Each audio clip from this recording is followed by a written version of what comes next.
Welcome to Surviving and Thriving with Anxiety as a Classroom Teacher.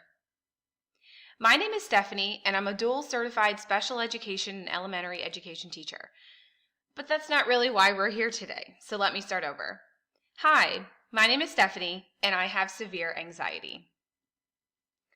I can't introduce myself without also introducing you to Dolores, my anxiety. A few months into therapy, I decided to give my anxiety voice a name. It's really helped me distinguish between what Dolores believes and what I, Stephanie, believe.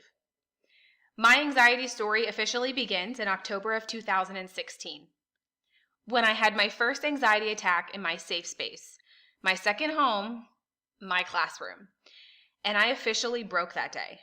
Fast forward a few months to January of 17, I was officially diagnosed with severe anxiety by my primary care physician, or PCP, and left my classroom mid-year at the end of that month.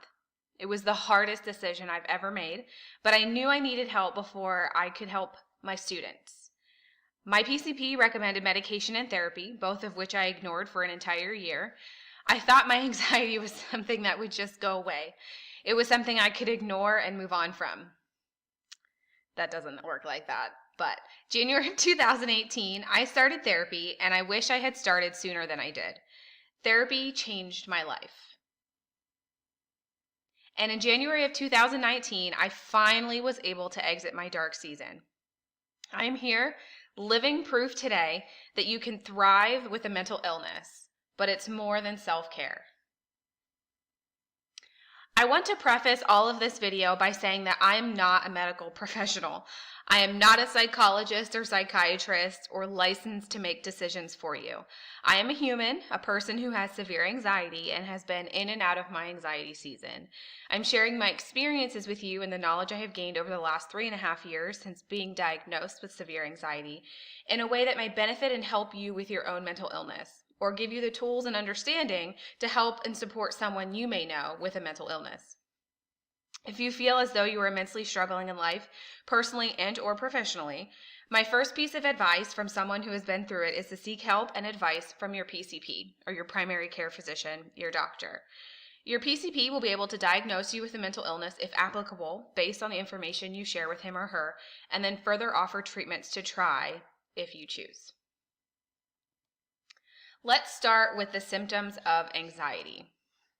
Experiencing anxiety is a normal part of life, and I'd be remiss to say that the occasional anxiety is a normal human response to things that happen to us or around us. But for those of us with an anxiety disorder, anxiety is a persistent and sometimes uncontrollable aspect of our daily lives. Anxiety disorders are real and are serious mental conditions, just like any other physical condition a person may have.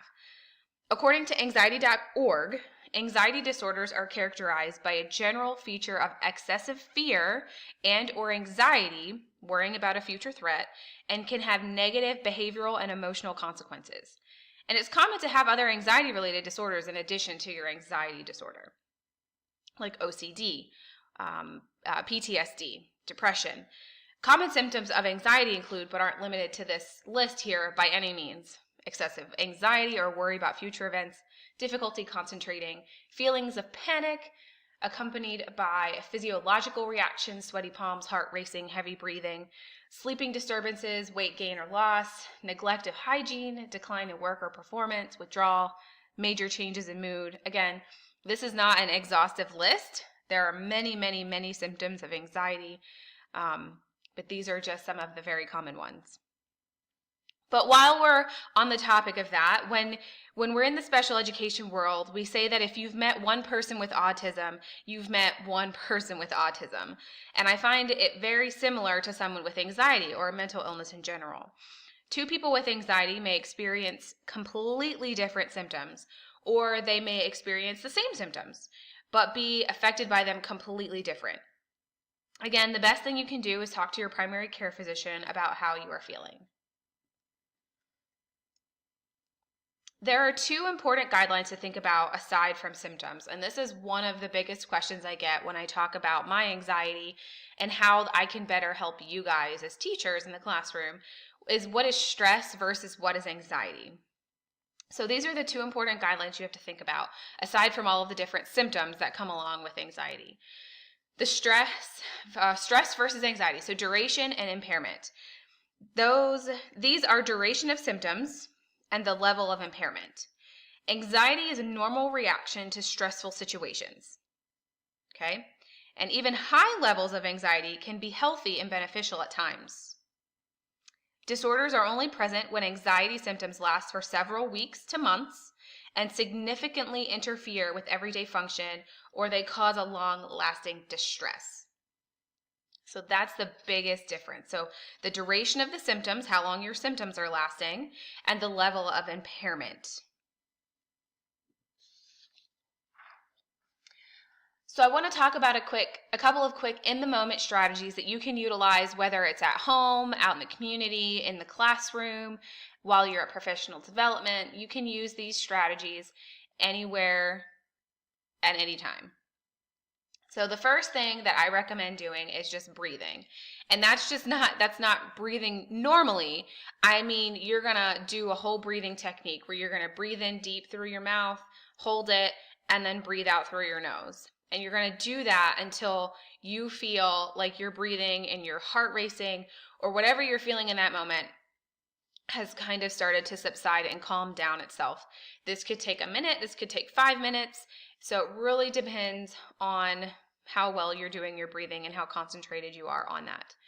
You can also take a quick break. So if you have a paraprofessional in the classroom, or you have a teacher next door, or you can call admin really quick, or somebody else in the building and say, hey, can you just watch my class for 2 minutes? I need to go use the restroom. And then you go use the restroom and you cry it out, you breathe it out, you scream, however it's going to take for you to kind of get the emotion out really quick, and then take a breather and then get back to the classroom until after school, when you can really just kind of allow yourself to feel the emotions. You can also make a list of priorities. I have a freebie on my blog that helps me with this, and this is what I use. There's 3 different categories on the piece of paper, and there's things that you need to do this very minute that are very important. And then there's the middle column, where those are things that need to get done, but they don't need to get done right away. They can wait. And then there's a list of things that you just want to get done. They don't need to be done. And these are the things that you will do last. So making a list of priorities is really helpful. And then even if you have larger tasks, you can break them into smaller, more manageable tasks to get your list of priorities finished. A snack stash. I am a huge believer in the snack stash. Ooh, say that 3 times fast. Snack stash. Whether it's candy or a snack, or you just need a soda really quick, or just a chug of water, you utilize that snack stash to keep yourself together, whether you're out in the moment or in the classroom. This one's mostly for the classroom. And wherever your snack stash is, take full advantage of it. And the last in-the-moment strategy that I want to recommend to you is to ground yourself. And I don't mean like you're getting grounded by your parents or something like that. I mean, there's this strategy out there, and I'm probably going to butcher it and say it wrong, but it's like 5 things you can touch, 4 things you can feel, 3 things you can see, 2 things you can hear, and then 1 thing that you feel, or something along those lines. If you look it up, it's another type of technique that will help you ground yourself to focus on the task at hand. Tips for self-care. So I'm going to read each one of these, and then I'm going to give you a little more clarity, an example of what to do with this self-care. So my first tip for self-care is to be open. If you experience anxiety, let your friends and family know what is giving you anxiety, and that having anxiety is not a choice and you are not in control of it. Then you can share a few ways that they can help you. Now, I hid my anxiety for the better part of an entire year before I talked to anybody about my anxiety. So I know that this is really, really hard, but it's really, really important. So when you feel like you are in a safe space, I highly recommend being open and letting your friends and family know, what is giving you anxiety and how that you think they can help you in the moment. Number 2, find your one person. And I say start with one person. So you can eventually have like 6 different people, but definitely find your one person. Someone who knows you, who you know cares, and will listen to you wholeheartedly without judgment and will validate your feelings. So this person isn't going to make you feel bad or make you feel like you're crazy. They're going to validate your feelings, have no judgment, and they're going to listen to you.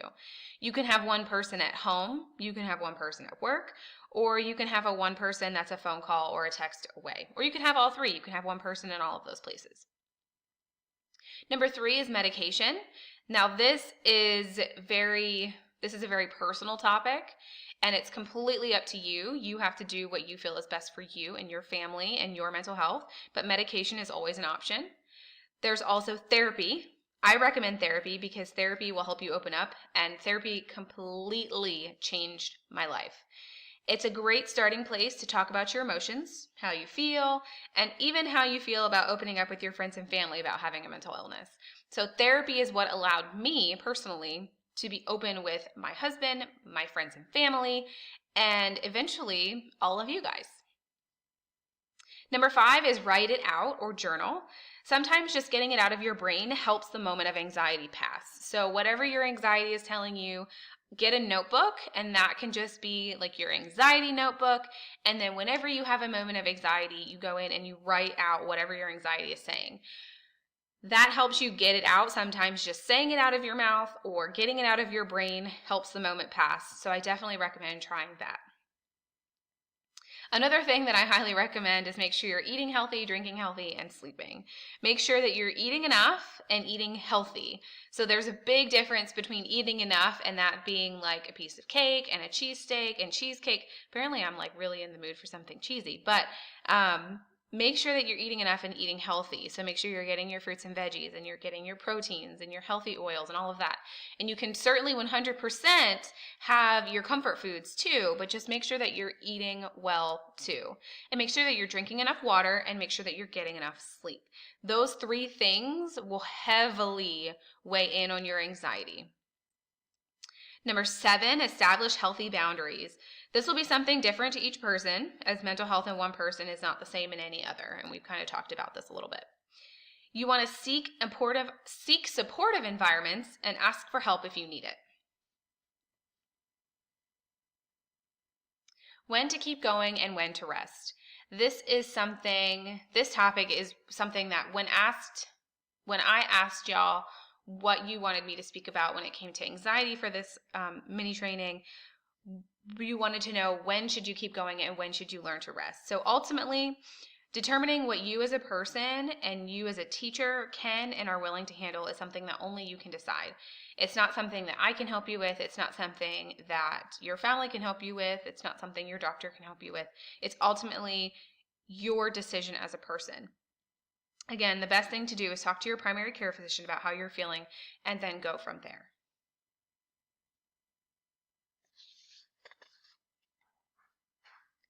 Vocalizing your anxieties, and we kind of briefly touched on this on the previous slide, but sharing your anxieties with another person or group of people is completely up to you. Okay, let me repeat that. Sharing your anxieties with another person or a group of people is completely up to you. Your story, your journey is yours and yours only to tell. It is nobody else's business how you choose to survive, what you do to survive, or how you choose to make it through a moment of anxiety or a season of anxiety. And it's your choice and your choice only how you choose to get through that, okay? And if and when you choose to share your anxieties with other people. So I'm going to start that over because I think that that's so important. I really want that to sink in and I really want you to hear it. Sharing your anxieties with another person or group of people is completely up to you. It's your choice and your choice only, how you choose to survive and thrive with a mental illness. If that means sharing with people that have a mental illness, great. And if that means not sharing with anyone, that's also great too. This slide is how you can support your friends and family if they have a mental illness, whether it's anxiety, depression, or any of the other mental illnesses that are out there. These are some tips for how you can support friends and family. Number one, above all else, check in on us. Ask how we're doing, and more than the, hey, how are you? I'm good, how are you? You know how like the basic conversation happens whenever you see somebody. It needs to go beyond that. Really ask how we're doing and listen. So instead of saying what's wrong, try something along the lines of, I notice something is bothering you. Is there anything that I can do to help? Reframing that point of view when it comes to asking if they need help is so helpful for somebody who has a mental illness. Number two, acknowledge how your friend or spouse feels and be understanding about it. Be an active listener and be patient with us. So don't just ask to receive a response. You want to ask how we're doing so that you can listen and help. Also, educate yourself about mental health problems and be aware of signs and symptoms that your friend or spouse may be exhibiting. So those symptoms that I shared earlier in this presentation, you want to be aware of those so that you know if your friend or spouse is exhibiting those. Recognize all of the things that your friend and spouse are doing. Offering your help to this person may help your spouse or friend feel less overwhelmed. But please, please, please, please don't use any of the following phrases. You don't look anxious or depressed. Get over it. You're overreacting. Snap out of it. It could be so much worse. It's all in your head. Another one that goes with this one is saying that you're being crazy. Please don't ever say that. Stop being so negative and complaining all of the time. No one said life was fair.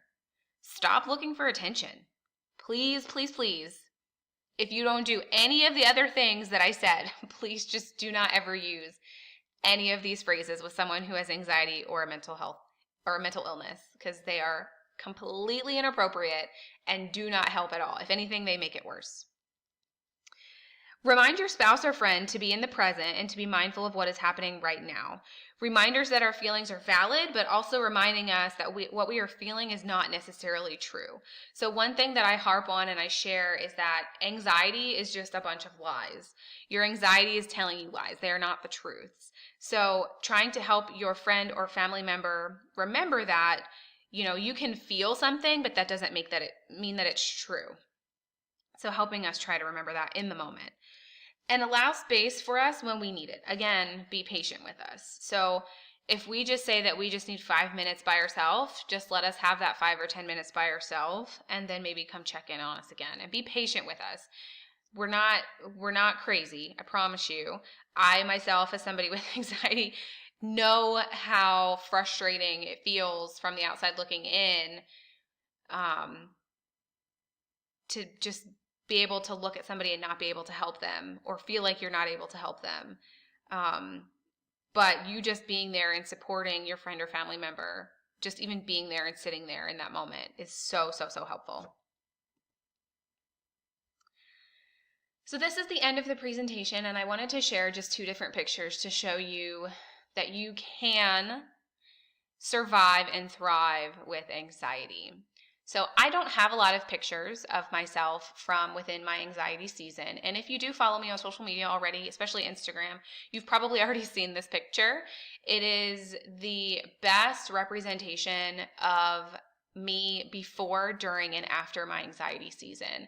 So up in the top right, or the top left, you can see the picture of my before. Now, these pictures were not planned. My husband and I love going to Universal Orlando. And we would just get pictures with the Velociraptor every single time that we went. And I noticed in the after pictures at the bottom, I was like, oh, I would love to see a comparison of our dinosaur pictures, every time we've gone. And it ended up being just this huge comparison of my anxiety season. And it's kind of crazy to look at. So in the before, you can see that I'm like super happy and I have the scrunchy nose. And then you have the during pictures. So a couple of things to notice about the during pictures that I personally didn't even notice when I was comparing them. I just can see my really fake smile. But in all of my during pictures, I have sunglasses on. My posture is awful. And then my after pictures, you can see that like my scrunchy face is back and my posture is better. So when you do the work and you really put the time in to better yourself and better your mental state, you can survive, guys. You can thrive.